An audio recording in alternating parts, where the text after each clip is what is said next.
How long should I wait for my avoidant partner to change? Have you ever noticed how your avoidant partner can seem completely indifferent one moment and then deeply affectionate the next? Well, if that sounds familiar, then you are in the right place.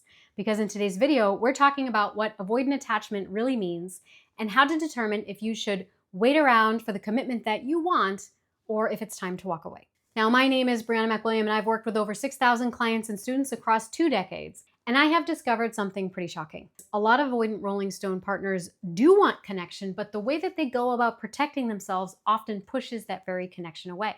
And maybe that leaves you wondering, well, if they care, why does it hurt so much? And how do I know if they are ever going to change? Well, in today's short clip, we are going to explore what avoidant attachment really looks like beneath the surface, how to evaluate their readiness for change, the signs that they are really trying, and how to tell when love isn't enough and it is time to let go.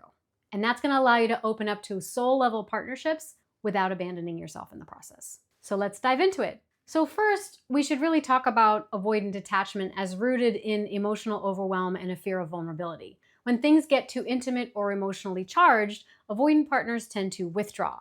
Not necessarily because they don't care, but because closeness triggers their nervous system to go in a kind of self-protection mode. And so that creates a confusing dynamic for partners who really crave deeper intimacy. You may catch glimpses of love in their behavior, small acts of care, maybe rare moments of vulnerability, but then they tend to pull back, often just when you start to feel close. It is a result of early attachment wounding and internalized beliefs like, if I depend on anyone, then I will be let down. Love means losing myself. Needing someone makes me weak. Now, for someone with an anxious attachment style, that can create a push-pull pattern. Why? Because you actually carry the same wound, a deeper fear of abandonment expressed in opposing ways. So first you might be wondering, well, why should I wait at all? And the answer really lies in what you observe, not what you're hoping for. So avoidant partners can love you deeply and still resist changing. In fact, waiting around for them to sort of lead the way only reinforces the very dynamic that keeps you both stuck. It gives them no reason to confront their discomfort, and it may signal that you're not quite ready to choose change either. And so avoidant partners, like all of us, move through stages of readiness. First, we have unaware, so there's no insight, and change only happens after a painful consequence.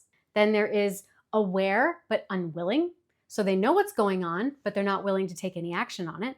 Then there is aware and making plans. This is a little more hopeful, but they may still act to sabotage those plans. And finally, there is aware and taking action on those plans and following through consistently. The only phase that truly transforms relationships, well, when they're making plans and taking action on them and following through consistently. So you can offer a little grace in the making plans phase, but if plans keep collapsing, then they're not most likely really ready, and they're just kind of paying you lip service. So you want to ask yourself, what would someone who is ready for change do right now? Then go ahead and do it, especially when it comes to making aligned decisions for your future. Now, the next question is usually, well, how will I know if they're really trying? So you can't build a relationship with someone who ignores your texts, avoids hard conversations, and won't make plans with you. But if they are trying, then 4 things are really going to stand out. First, they're going to have some degree of self-awareness, so they can name their avoidant patterns.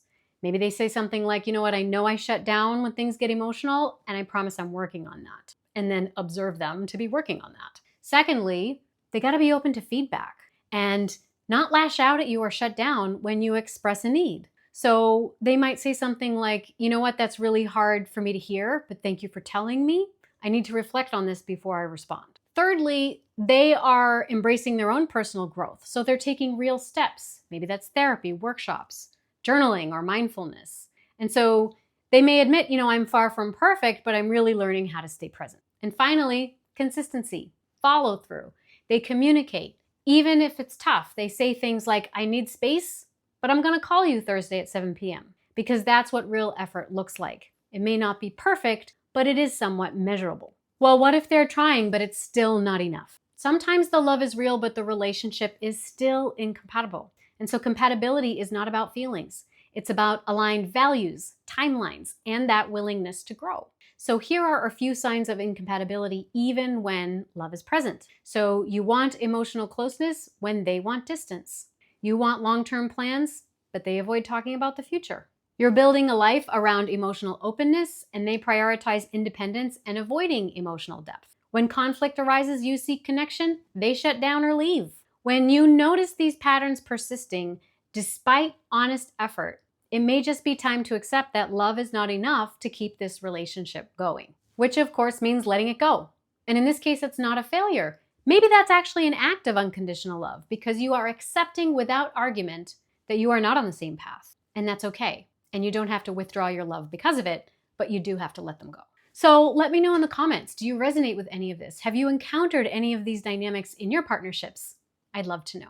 So here are some final thoughts. In this video, we explored how to navigate avoidant partners and determine if waiting is really the best option. Now, most people assume that avoidant partners just don't care, but the truth is they are scared to care too much. And from this new perspective, we can understand that true clarity comes not from waiting on someone else, but from knowing your own needs and honoring your inner compass. So by taking these 3 steps, which include evaluating your partner's actual readiness for change, recognizing the signs of emotional effort, not just paying lip service, and focusing on your own healing and spiritual alignment, you can release beliefs like, if I love them enough, then they'll change. If I walk away, I'm giving up.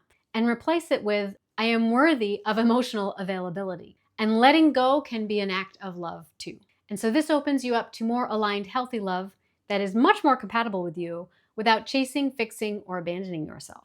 Now, if you need support in building those skills, my book, Secure in the Spark, A Spiritual Path to Heal Attachment Wounds, walks you step by step through rewriting unconscious patterns, clarifying mixed signals and emotional boundaries, and healing the inner child through somatic art therapy exercises and guided visualizations. Just click the link attached to this video to check it out and claim some limited time pre-order bonuses. Now, if you found value in this, just let me know by hitting the like and share button and drop your comments below. And remember, healing is possible and it starts with you. Can't wait to see you in the next video.